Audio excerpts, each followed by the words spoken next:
Oh, welcome back, everybody. It's Monday. We start a brand new week, an amazing night of fights Saturday. Dominic Salee, how are you doing, my friend? Recovering from a pretty insane night of fights, if I do say so. Agreed. Very good fights, as Noah mentioned. Chill day yesterday. Went, straight from work, right back home, and right into the fight. So it was kind of a perfect storm there. And we got a lot of takeaways to discuss. I'm curious, what are your kind of thoughts on this card, and how was your weekend, Noah? Well, I'll start by saying weekend was good. Obviously didn't have to work Saturday, so I was drinking a lot of beer. So I was feeling pretty good going into this card. As far as the fights themselves, I'm so happy for this card. I'm so proud of the guys and women on this card. Because they paid in full. They delivered, right?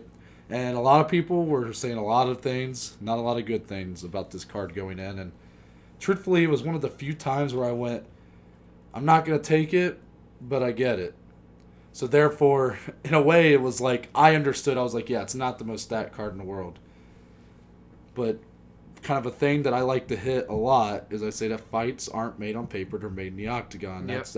That's what really matters, right? It's not, just because a guy like Conor McGregor or Jorge Masvidal or Nate Diaz isn't fighting doesn't mean that there won't be an amazing fight. Just because those guys are fighting doesn't mean it will be amazing because they're fighting. Does that make sense? 100%. So, this card from top to bottom I thought was fantastic, truthfully. And there's a lot of takeaways.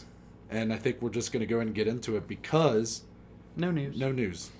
But the news that we do have to talk about is directly... Related, yeah. It directly weaves into a lot we're going to discuss, especially with the main event. So we're just going to hold off until then. Yep. So we're just going to get straight into these fights. A new thing we're wanting to start here is our prelim notables. And this is a tough card to start it on because the whole point is for me and Dom to each give one big takeaway from the prelims. Like, who was the person, man or woman, that stood out from the prelims? It's a tough card to start because these Great prelims. Yeah, they all really showed up. Special shout-outs to people like Gabriel Green, Chris Gutierrez, and then Polyana Viana. They all had great wins, especially for Gutierrez, Viana, and then Viana with that armbar submission. Woo! She Looked fantastic. My prelim notable, it's got to be probably the biggest winner of the night outside of maybe the main event for Usman. There's some bettors out there that made a shit ton of money off of this. Anthony Hernandez. He was going up. We didn't break down this fight. Yep. But there was a lot of people excited about it. But they were mostly excited for Rodolfo Vieira, who is one of the most accomplished or accredited Brazilian Jiu-Jitsu practitioners in the UFC. Was undefeated. Had looked fantastic. This was on Dana White. If you don't know now, you know. Yeah, it was. And Anthony Hernandez has had kind of a mixed run of things. His contender fight, he looked really good. He got a knockout in 40 seconds. But then it got washed from the record books because he not popped. He got tested positive for smoking weed. Yep. Since then, he basically won against Joe Young Park, but then he lost to Kevin Holland. So also lost to Marcus Perez, actually. Yep. So he was technically 1-2 if you don't count the Jordan Wright knockout since it got washed. So he's had a kind of a mixed run of things, but he's been showing that he's a very exciting fighter. And this fight proved that this guy is...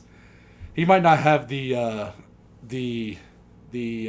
awards to back up maybe his ability like Vieira. He shocked the world. He shocked the world because not only did he get the win, he got a submission win, guillotine choke in the second round. Yeah. Nobody saw that coming. What were the odds for it? I think plus 30,000.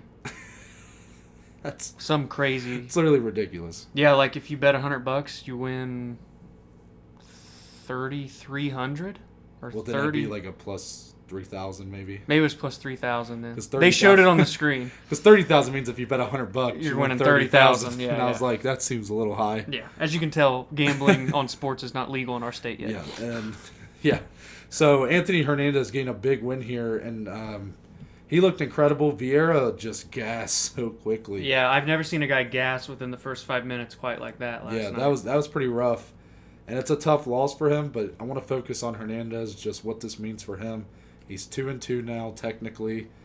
I'll even say 3-2 because, hey, look, that's never going to happen again because now you can smoke weed in the UFC and it's not a problem. So 3-2 in my eyes, but it was a win he needed to kind of get back on track and kind of keep moving forward. And I think in this middleweight division that obviously he's got some a ways to go to get to like top 15, but what a win to kind of get back on track with awesome, someone man. who's so accomplished at a certain aspect as Vieira To beat him was. at their own game. That's the big part, right? Yeah. Because a lot of people thought Hernandez had, like, people weren't necessarily counting out Hernandez. It just looked like if the fight stood on the feet, he would have the advantage. But he kind of... Joe Rogan, lost his mind. Yeah. He was literally mind blown on the broadcast. It was crazy. But just wanted to give him a shout out. He is my prelim notable. I think he was probably my biggest winner of the night outside of Usman, which we'll talk about. But who was your prelim notable? I got to go with remember the name, baby. Bilal Muhammad, number 13 ranked welterweight, dominated Diego Lima from start to finish. His striking was so crisp, on point. His pace that he set was impeccable. Had Diego against the fence for 15 straight minutes. The only thing Diego was landing was very good calf kicks, and Bilal was just eating them. Other than that, he was piecing Lima up. It was brutal beatdown. And put some respect on this man's name. This is a top 15 ranked guy that hardly ever gets talked about. He's won 3 in a row now, 8 of his last 9. He's on an absolute tear. I think it was actually 4 in a row after last night. 8 of his last 9, like I said. On an absolute tear right now, and he had the perfect call out after the fact as well. Who was it? Li Jingliang. I like it. It's only one spot ahead of him, but that's a barn burner of a fight right there. It is, man. That is going to be an incredible fight. I would assume the UFC gives him what he wants. Li Jingliang is not going to turn down that fight. That's fireworks. I love it. Everything about it. Bilal looked so good last night. Yeah, awesome. So those are our prelim notables for UFC 258. Again, that was an awesome prelims from top to bottom. Not a bad fight on there. And that's why it's tough to kind of do a segment that limits us like that, but that's what happens sometimes. So our main card results, I'm just going to go from the bottom to the top, just go through the results. We open our main card at middleweight. Julian Marquez, the Cuban Missile Crisis, the man on a mission. Yes. The come-from-behind submission win over Maki Pitolo, old coconut bombs. Ladies and gentlemen, this was the best UFC nickname clash in the history of the company. Yeah, so true. Julian was able to get the Anaconda choke of all things. 4 minutes, 17 seconds of the third round, a fight he was losing. Yeah. So incredible fight there. You move on to featherweight. Ricky Simone, Brian Kelleher bumped to the main card from the prelims, early prelims. Yeah. Ricky Simone sweeps the cards, 30-27 on all 3 judges' scorecards. That dude is on a tear right now. He looked great. Then at middleweight again, Kelvin Gastelum with a huge bounce back with a decision win over Ian Heinisch, 30-27, and then 29-28 on the other 2 judges' scorecards. Co-main event at women's flyweight, Alexa Grasso. What a fight. Jumps into what I would assume would be the top 10 with that victory over Macy Barber. Unanimous decision, 29-28 on all 3 judges' scorecards. And the main event. Oh, man. For the welterweight title of the world, Kamaru Usman getting the TKO over Gilbert Burns, 34 seconds into the 3rd round. We back up to the first fight. Yes, sir. I'm just going to go ahead and say it. Fight of the night. Fight of the night. Maki Pitolo, Julian Marquez. Coconut Bombs versus Cuban Missile Crisis. So this is one of the fights that we had differed on in our prediction. Mm-hmm. I had went with Marquez. You had went with Pitolo. And damn, mine was looking good. It was looking good, man. I was like, oh, no. Because Dom, I keep track of these predictions we make. Yep. So, in my little Excel sheet. So Dom's been pulling ahead of me the last couple weeks in our head-to-head predictions. But so I was definitely pulling for Marquez. What's funny is one of the guys I was watching the fights with had put money on Pitolo. So it was like, so since we weren't watching it together, it was still nice to have that guy that was really pulling for Pitolo. And then when Marquez got that submission on, man, Crazy. it was I was yelling and stuff. And no disrespect, but to Maki Pitolo, you looked great in here, and I know that's a tough loss to take. I mean, it was a great fight. Really, even though Pitolo was a lot different than I thought. Pitolo was winning the majority of the fight, but Marquez was definitely hanging in there. I mean, he was taking some big shots. Mm-hmm. But he was kind of dishing back some big shots, and ultimately those big shots is what led to the submission finish. Yeah, the takeaway for me was that Mackie was wrestling so heavy rounds 1 and 2. We had never seen that from him before, and he was dominating. I mean, he looked very strong, very built guy. That guy played nose guard in football, by the way, in high school. Yeah, his legs are extra thick, and he looked really good in the wrestling aspect. But again, all round start on the feet. Yeah. The third round was really back and forth. He couldn't quite keep Julian down in that third round, and then that's essentially when, once it was on the ground, Julian was able to lock that up. And anaconda choke, you don't see them too often. You don't. That was funky, and especially because you got to see the grimace on the camera. Mm-hmm. Man, Pitolo looked like he was hurting there. There's something about just those come from behind wins. I mean, this was literally 43 seconds away from Pitolo getting a win. Yeah. But shout out Julian Marquez. We forgot to mention this on the preview. 31-month layoff. Yeah. And I'm still not sure when we talked about him on the podcast, but I remember the nickname. Yeah, exactly, right? Must have been a fight that got canceled that we had previewed or something. That happens all the time. And then I have to mention his post-fight interview because give this man Miley Cyrus. That's his Valentine's Day. That's his Valentine. Hey, she responded. She said, shave MC into your chest hair and I'm all yours. I have a feeling he's going to shave. Happy V-Day, my love. Yeah, happy Valentine's Day.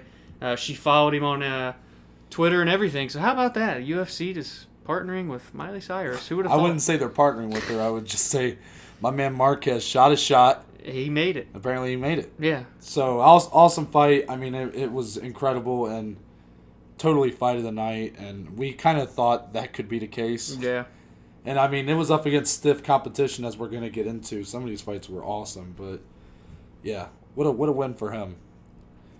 Perfectly said. Moving on to the second fight, featherweight. Ricky Simone, baby. Yeah, and I guess we can start by talking about, originally, we had Bobby Green versus Jim Miller. Bobby Green makes weight, leaves, collapses backstage. Yep. Rushed to the hospital. So, hopefully, Bobby Green makes a speedy recovery. It's always dangerous with those weight cuts, man. Mm-hmm. There's definitely going to be some changes you'll see in the upcoming years as, like ONE FC is a good example. They start doing hydration tests after a fighter had died cutting weight for their promotion. So, we don't want to see that be the catalyst in the UFC to make them change some of their weight cutting procedures. I know a lot of guys, fighters in particular, have different feelings about it. You know, I'm not someone who wrestled in high school. Mm-hmm. And I've never fought as an amateur or professional, whatever. So therefore, I don't know the process. I mean, I know how grueling is. I remember seeing even guys wrestling in high school and kind of the little that they would eat per day. Oh, it was crazy. But because of that, I don't want to see someone get severely hurt or possibly die from this. So just hopefully to keep it focused here, Bobby Green, get well soon, my man. Hopefully they can just do that fight. Yeah. I'd love to see that fight. Tough for Jim Miller not to be ready to fight. I did see somewhere they said within the next 2 to 3 weeks they're going to try and get Jim Miller lined up with someone. Okay. So that's a good thing. Yeah. So then because of that, we had another shakeup in the card. Ricky Simone, Brian Kelleher originally on the early prelims. Which was mind-blowing to me. They get bumped all the way to the main card here, second fight of the main card. Yeah. And deservedly so. Mm-hmm. And they had a great fight. I mean, Ricky Simone, I think, just was on another level. His pace in wrestling is off the chart. Kelleher could just never truly get comfortable and really even begin to implement a game plan because Simone was just too overwhelming the whole time. He's so aggressive and just the pace that he sets from start to finish, he's well prepared for 5 rounds down the line if he ever makes it to championship bouts. And he showed it last night. Kelleher had no answers. Brutal ground and pound. He even looked good on the feet because Kelleher brings the boom. That's why that's his nickname. So that's what I was so surprised about is because Kelleher is known for just landing some bombs. Mm-hmm. So I was surprised that Ricky was so aggressive. It was kind of like Khabib against Gaethje where I'm like, whoa, you might want to slow down there. He just kept going. And Simone had no fear, and Kelleher just couldn't quite really get comfortable in there. And Simone had a great win there, 30-27 on all three judges' scorecards. Did you have any other takeaways from this fight? Yeah, so both these guys are natural bantamweights, but this fight came together on like 2 weeks' notice because Simone just fought a few weeks ago at Fight Island. So that's why this was at featherweight. I'm going to be honest, I would like to see Simone fight someone with a number. The problem is the closest guy with a number is Casey Kenny, and he's fighting Dominic Cruz next.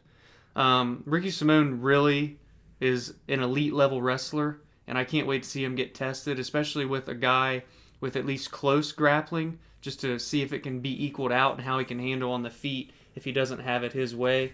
If he can't get a guy with a number, I truly believe he's one fight away, and you kind of have to give it to him next. And well, it seems like it looks like this might be a year for him to be trying to stay super active. I mean, you just saw him take a fight on just... Yeah, he's literally 2-0 already, and it's halfway through February. So...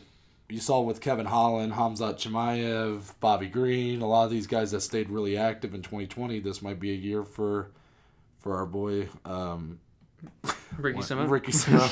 I don't know why I just blanked. And for Kelleher, he's still right there on the cusp of the top 15 as well. He's always been there. He's always been on the cusp. And he can't crack in. So he's kind of a good test right now anyways, unless he proves me otherwise. He's kind of a good test for these guys that are rising. Mm-hmm. So if you beat Brian Kelleher, maybe that's like the gateway to get to that top 15. However, the closest number that doesn't have a fight right now is number 12, Murav Valishvili. Not quite saying, I don't know if that might be too much too soon, especially if Simone wants to stay active. Him and Stamen. Stamen's fight just fell out with Yule. That would be fire. Right. Yeah. But Marab and Cody want to fight. I think maybe I just think that Ricky needs one more. I don't know. Especially this fight being at featherweight. Yeah. I'd like to see him get one more at bantamweight, and then that way you get top 15 because then a lot of these matchups will be done that are lined up, like Kenny Cruz and Song Yadong's fighting. So I definitely think that he's very close. I just might want to see one more for him, and then you talk top 15 because if he's trying to stay as active as he's shown so far, that shouldn't be a problem. Oh, yeah, and truthfully, as we get into the next fight, he had one of the best performances all around of the entire card. He looked great last night. True. Moving on to the third fight. I was very happy about this one, to be honest. This was big. Kelvin Gastelum, who... must win. Literally was fighting for a belt 2 years ago. And in one of the best fights of all time with Israel Adesanya, the closest guy to ever really beat Adesanya, had lost 2 more fights after that since. Yeah. 3-fight losing streak. Coming into Saturday night at UFC 258, he had not won a fight since May of 2019. Whew. That's hard to imagine with a guy like Kelvin who's really been there and done that with everybody in this division. Yeah, so he gets matched up with Ian Heinisch, who's been another guy who's hung around that 10 to 15 range. He was number 15 coming in here. Always a tough opponent, just never could quite get over that hump to that top 10 level. And that kind of remains to be the case here. I mean, this was really Kelvin's fight from start to finish. Yeah, that fight to me showed that although Ian is a great wrestler and has decent striking, he wasn't ready for that big of a leap just yet. And Kelvin really looked great. It felt like Kelvin dictated everything, though. Yeah, it was all Kelvin. And I'm not saying that Ian didn't have his moments. He took a round. However, at least 2 of the 3 judges say so. Yeah.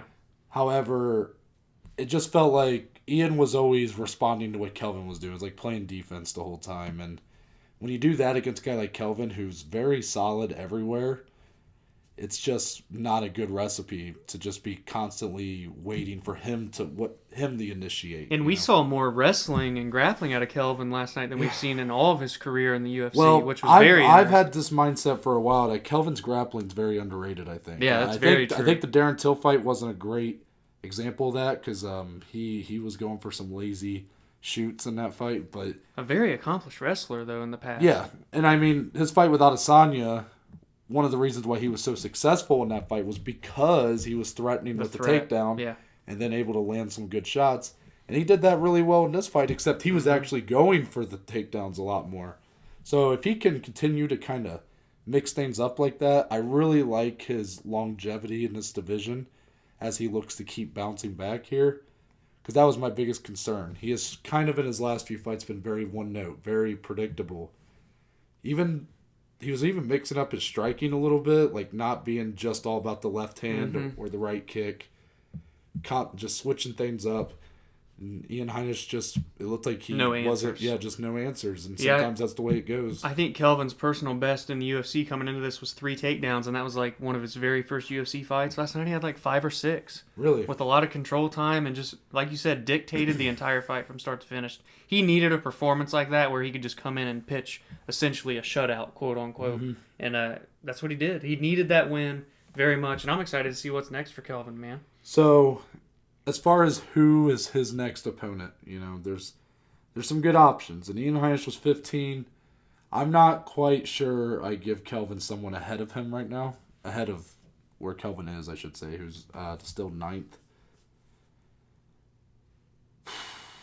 There's a couple of them. I'm going to go with... Edmund. Yeah, I think I'm going to go Edmund Shabazian. Yeah, I like that a lot. Still waiting to hear about Edmund, since that loss to Brunson. So, based off of where things are lining up, I was actually going to say Chris Weidman, but they fought before Weidman won that fight. I wouldn't mind seeing it ran back because it seems that, now that Gastelum's won, it seems like they're kind of going in opposite directions right now, but there's some good ones on there, but I'll say Edmund Shabazian. That's a great fight. I like that a lot. It's a great fight. And that's a really good test for Kelvin to make sure, okay, he really is back. And for Edmund, coming off the devastating loss to Brunson. I think my only concern... I don't know. I think my only concern is that Edmund his last fight was a loss to Derek Brunson, so I feel like he might need some more tooling with people below him, or even outside the top 15. Because then you give him Kelvin, who's such a veteran and very accomplished. I worry that another loss what that can do to stagnate his career. A fun fight would... I'll give one second option then, since we both picked the same guy. Tavares is coming off a great win. Yeah, Brad Tavares. That would be that'd be a fun striking match. That's my one I'm going to go with. I'm going to go with Gastelum versus Tavares. Both guys coming off of a losing streak. Both just got a win. Yeah. It makes sense. They're both ranked. They haven't fought before. Actually, if it wasn't for the fact that he's fighting Brunson, I'd love Kevin Holland too. Yeah. But I think we'll both just agree Brad Tavares. Unless you want to say I think that's a really fun stand-up fight. I agree. And then on the reverse end, Heinisch probably just going to be fighting someone outside the rankings, I would say. Yeah, I would imagine so. He's still right there, right? He's right on the cusp. I mean, he's been that way for a while. But it just showed that he wasn't ready yet. Yeah. That's all. Yeah. Just not yet. Yeah. Nothing to hang your head about. I mean, Kelvin's so accomplished. Oh, yeah, man. He doesn't get... Really, Kelvin's semi-underrated still, kind of, I mean... Well, he was being counted out, and I can't say it wasn't for bad reasons. Oh, yeah, I mean, I had doubts in my head. It was a lot of wanting to see that, that Kelvin that Kelvin of old. The one that rose to the top, and I think I did see a lot of that Saturday, so I'm happy about that. But Ian was definitely being looked at as like a favorite almost going into that fight, so... Who knows? Move on to the co-main event, excuse me. This was a great fight. Women's flyweight Alexa Grasso getting the win over Macy Barber. And I'm going to start by saying I was shocked going in. I didn't know Grasso was the favorite. Yeah, very slight. That was very surprising. I will agree. It was a very slight favorite, but still, Macy just having so much hype around her. And I know that she's coming off a loss and a year layoff with the ACL injury, but... I looked at this as an underdog win, honestly. I really thought, Grasso's had a very mixed run. She's very popular. I know she looked really good in her debut in the division, but it was against a lower-level fighter. She gets paired up with number 10, Macy Barber, and she still looked incredible. Yeah, and you know what? Grasso is improving fight by fight significantly. Significantly, man. She's only 27 years old. Used to be looked at as just a boxer, and granted, that is still what she is at heart. She's an incredible distance range boxer and striker. But when this fight went to the ground, she damn near had Macy locked up in a rear naked choke and an armbar. Mm-hmm. She is improving on the ground so much so that she can at least hold her own, because in my preview with Overtime Heroics and on Friday when we previewed the fight on the podcast, that was where I figured maybe Macy should be a little more aggressive than usual and try and get more takedowns. And in the clinch, where Macy kicks everybody's ass, Grasso held her own and showed how strong she was. Because if you looked at them lined up, Macy looked very lean and very strong. But Grasso may not look the same build-wise, she's got strength in her legs and upper body, yeah, she man. does. She has some strength that you don't really see coming because she is one of the smaller fighters in this division. You Yeah, know? I have been so impressed with her. 2-0 now at flyweight, and man, this really is someone who down the line could contend for a title. I said this for both of them, and with that performance, she looked great, very well rounded. When I say she's improving fight by fight, you go watch these fights she's having. It's nothing but the truth, and I'm excited, man. I really think she could be something, especially for representing Mexico, like the Yair Rodriguez's of the UFC. Or Brandon Moreno. Yeah. Yeah, especially nowadays, I'd compare her more to Brandon. So Alexa Grasso, with that win, she's about to be top 10. What's next for her? Jessica Eye. I was going to say the same thing. I think you give her a seasoned vet. I know Jessica's coming off of a loss, but she's been up there to fight for a title. She's got good wins over girls in this division. I think it's a good test with a really good striker who is good on the ground as well, at least wrestling and grapple-wise. And a seasoned vet. Plus, she's ranked 8th. I think that's a good matchup for Alexa Grasso. Now, what about Macy Barber? I'll start. I would do number 14, Antonina Shevchenko. You bastard. That's what I was going to say, Was too. it really? Yeah. Yeah, I mean, it's just looking at where Macy's at right now. She's still only 22, one of the youngest fighters in the entire UFC. Yeah, man. But she's already, she's just going to be right outside the top 10. She's fought some very high-level fighters, won some. Now she's lost a couple in a row. She kind of needs to take a step back. Mm-hmm. We thought Grasso would be that step back, but Grasso, I think, proved in even the fight before this with Ji-Yeon Kim how far she's came, and that 15 was a bit more so just because she had to kind of get that fight. It was more about getting the fight to show that she's actually top 10 level talent. Yeah. Antonina is someone who at times has looked really good. That last fight she had against Lipsky, holy shit. She looked great. Whew. But then you've seen her in other fights, like the one with Chukagian. I know Chukagian's very up there, but I'm just saying, where she doesn't look very good. So they're kind of, Antonina's kind of in this awkward spot where she's kind of, coming off a big win, but she's already 35, 36. Macy's the much younger fighter, but that's a tough fight for Macy with it's a veteran like that. A tough fight for Antonina's a veteran in age, but I wouldn't necessarily say she is in the experience. They're both still. They have the same amount of fights. Antonina has one more fight than Macy. Yeah, so that's what I'm saying. MMA wise. And Antonina, I think, just gives a lot of looks to Macy on the feet, and I'd just like to see how she responds to that. And fun little tidbit I actually saw on Twitter, Caitlin Chukagian actually said she would like to fight Grasso, which I thought was interesting, being that she's all the way up at number 2. Yeah. But, Caitlin Chukagian's a dog, so she is. I appreciate it, but not yet. Not yet. Right. But, man, I'm telling you right now, Alexa Grasso. Just wait. Just wait. Keep watching her. I loved it. She performed so well and really proved a lot of people wrong. Like, again, she was the betting favorite, but I think a lot of people going into this were really looking for Macy to bounce back big, including us. Yeah. So. Yeah. Shout out to Alexa Grasso. Yeah.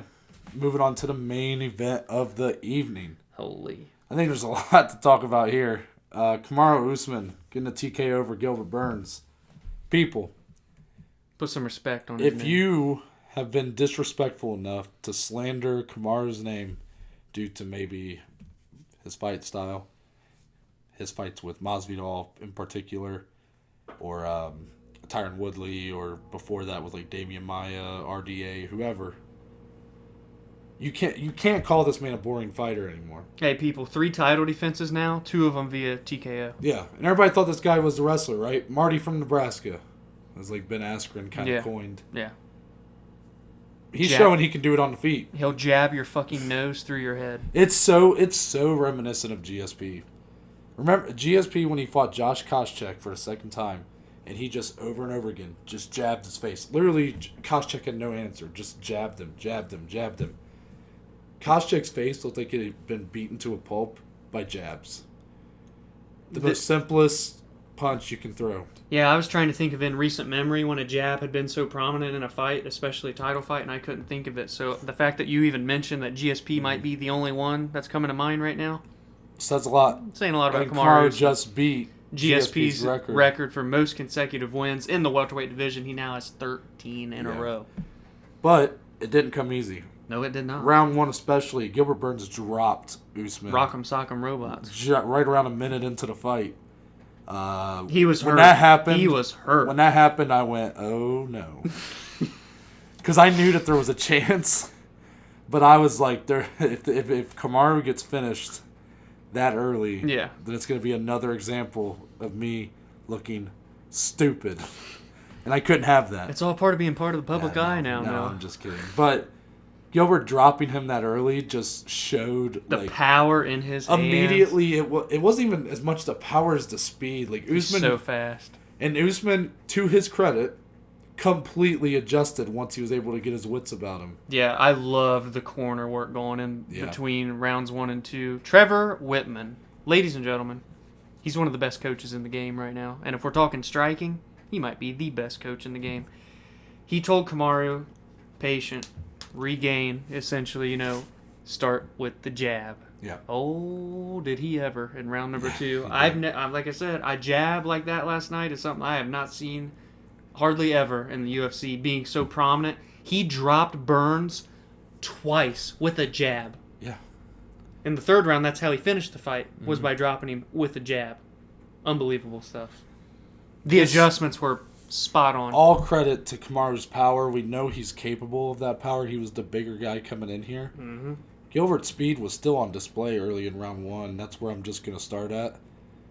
Immediately kind of going the way I thought. Kamaru trying to close that distance. And actually, Gilbert was he was doing what we had heard going in, where he was going to try to get Usman off his back foot, or like kind of on his bike, like going backwards. And that was working out for him. It was just like how he did against Tyron. He was putting Usman, getting Usman back to the fence.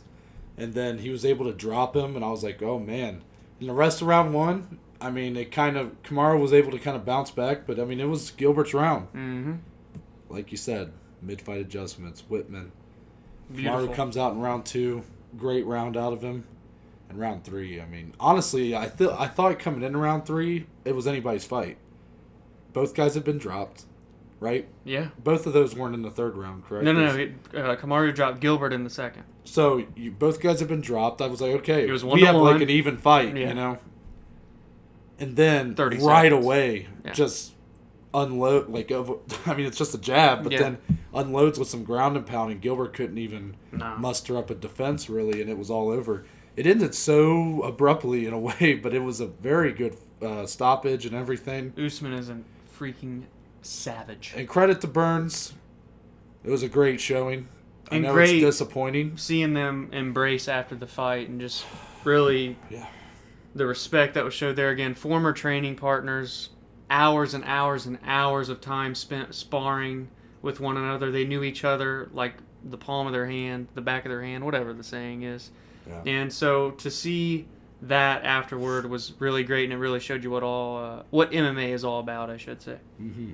Now, as for what's next for the challenger in this matchup, Gilbert Burns, I'm trying to keep my matchups realistic to what's going on. So, because I really think Gilbert could come back in a few months. Just give him a couple months. I think he'll be okay. So, I am definitely going to go with the one guy kind of in this top 5 who doesn't appear to have a matchup right now. We're agreeing again. And that is Stephen Thompson. Yeah, that is an interesting fight for sure. Oh, yeah.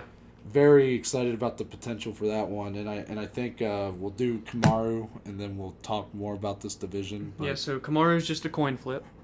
A 3-headed coin. So it's going to be, but it appears it's going to be Masvidal for the second time. Yeah. Is that necessarily what I would pick? No. But I do understand not even the financial side of it, just why Usman would want that fight. Masvidal took the first fight on 6 days' notice. Usman dominated, but then it was like he dominated, but he won the fight, but he didn't really win over anybody with the performance and whatnot. Usman says, you've been talking shit, saying that if you had just a couple weeks to train, like what you would have been able to do. So I want him to get a full camp. So it's kind of like he feels like he still has to prove something to himself. He said he's going to finish him. Yeah. So I'd be very interested in it, and especially when you factor in that there's potential for Ultimate Fighter. the Ultimate Fighter coaches, as Kamaru's camp has been pushing for now. You know, it looked like for a while you would be getting Colby Masvidal. Well, now Dana's trying to get Colby versus Leon Edwards. Yeah. Here's kind of where we're talking about the rest of the division. So it appears that we're kind of being matched up here, where Kamaru's probably going to be defending against Masvidal sometime towards the end of summer, I would say, or September, because whenever the Ultimate Fighter... It depends. If they do that, it'll probably be early fall. Yeah, so then Colby versus Edwards might be happening in just a couple weeks. As soon as next month, yeah. So after that, you got Stephen Thompson at number 5, and then Gilbert Burns at number 1. That's a girl. So I think you pair those two, and I think that's the way you do it. Unless you want, I mean, Chiesa's right there at number 6, but I don't know. I think that lines up well. You got those top 5 guys in the champion. I think that they match up pretty well based off what those guys want to do and what makes sense. Love the idea of Gilbert Burns, Stephen Thompson, though. That's an incredible fight, man. Yeah. Man, Kamaru Usman. This dude is on track to really... Well, let me pose a question. Okay. So, I was very impressed. I've said Kamaru dominant. However, I want to pose. I don't even know if it's really a question, but I want to get your thoughts. Little devil's advocate. Yeah, little devil's advocate. Kamaru has at least shown a vulnerability in every title defense. With Colby, whether you thought he was losing or winning the fight or not, He was getting hit. It was very close. And I know, again, finished the fight. That's all that matters. That's probably one of the closest fights ever. I personally had Colby winning, but I get it. Like Dana said, that Colby only got 1 round, so it's obvious that you could score that fight a lot of different ways. Fight with Masvidal, most of you might go, well, he didn't show any vulnerability there. For a couple seconds. Yeah, it's not much, but for that first minute or so when it was on the feet, Jorge's body kicks in that were Jorge really was brutal. throwing some power shots with the body kicks, and Kamaru looked definitely a bit uncomfortable. Yeah.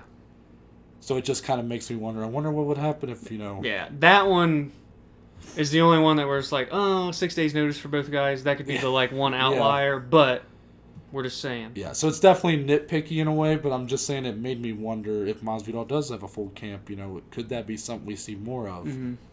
And then this fight with Burns, he gets dropped early round 1.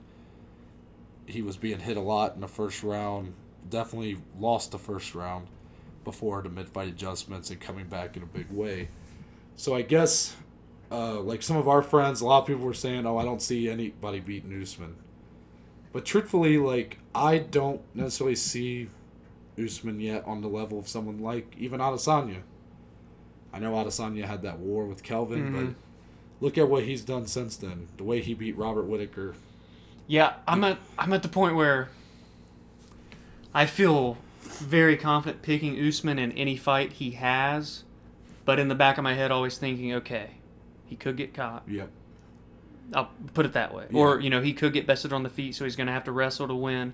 However, I don't think I'm going to go into a fight with Usman now picking him to lose. Yeah. Not that I picked him to lose this one, but you know what I mean? It doesn't help that the majority of the matchups for him at this point are rematches. Literally, any of his next 3 opponents, unless they were to do him and Wonderboy, are all rematches. He's fought Leon. That's the last time Leon has ever lost. Yeah. He's fought Colby, obviously, and he's fought Masvidal. And then if Gilbert Burns gets another win, that would be a his way rematch, back, too. Rematch. Yeah. So you would imagine Kamaru seeing him a second time, you would still think he has the advantage, right? Yeah. So it's really interesting. I just saw a lot of the talk now is that Usman is so dominant that he won't be beat. That the only guy that could beat him is, Khabib if he went up, or I saw Adesanya if he goes down. People just talking, right? But, yeah. We'll keep it real. I'm not quite there with Usman yet. Is he dominant? Yes. Am I do I really like him as champion? Yes. I'm not someone who dislikes him because of the Masvidal fight. I'm just saying that I noticed these vulnerabilities, and I think it could lead down the line to he definitely has the potential to be someone who will get caught. And I know that can happen to anybody, but I guess when I was watching Anderson Silva or GSP and Habib, I never saw those vulnerabilities. Habib's a great example. Yeah, especially for recency. Habib, and I know these are three of the top fighters of all time I'm mentioning, so like it's a lot to put on someone like Usman. But that's what, Usman's trying to chase that, though, so it's good to, compare. Yeah. So for Habib, you never saw him look vulnerable. I mean, he didn't even lose a round until the counter fight, apparently. So yeah. I'm just saying that... And Gaethje, he just 8 shots and just kept going. Yeah. Crazy.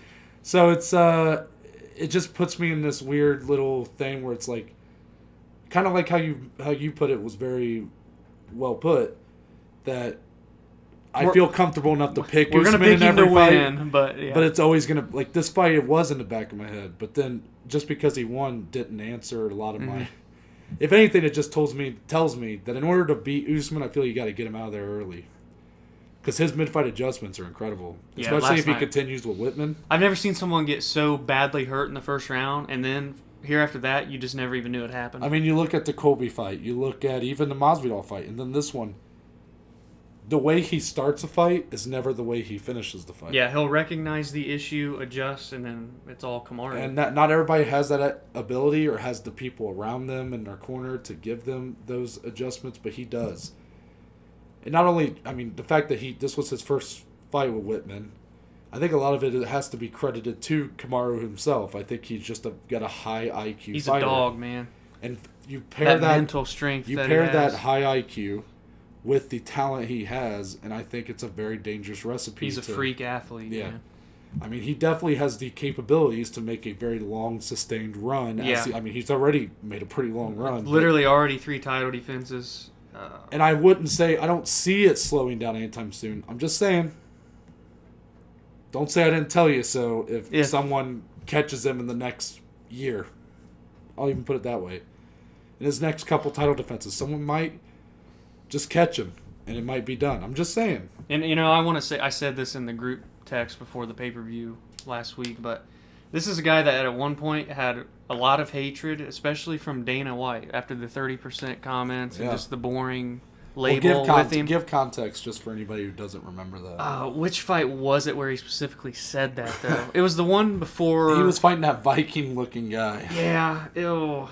It's not important. So, it was the one fight he had before Damian Maia. Yeah. And he had said how he was kind of just going 30%. And he dominated the fight, but it was a very boring fight. Lackluster, and people were booing, and then Dana was really pissed off after the fact. Because his comment was, I was only at 30%. And Dana's like, well, why are you only giving me 30%? Yes, even though I'm sure Kamaru he meant it in a different way. Like, health-wise. He felt like he was at 30%, yeah. But Dana took it as he was only given 30%. Giving 30%, exactly. So... Since then, by the way, Kamaru has went on to not only become the champion, but headline 3 pay-per-views. Mm-hmm. So. And people thought, and who knows what the numbers will be from this pay-per-view, I don't imagine it was a high seller for the UFC. He's got a country behind him.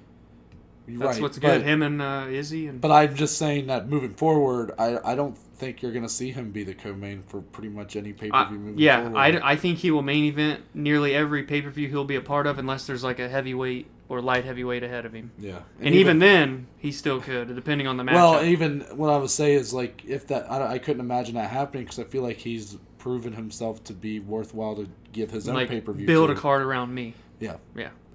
So... This man's here to stay. I agree. I think, and even if I'm saying what I'm saying about maybe showing there's like these slight things I'm noticing.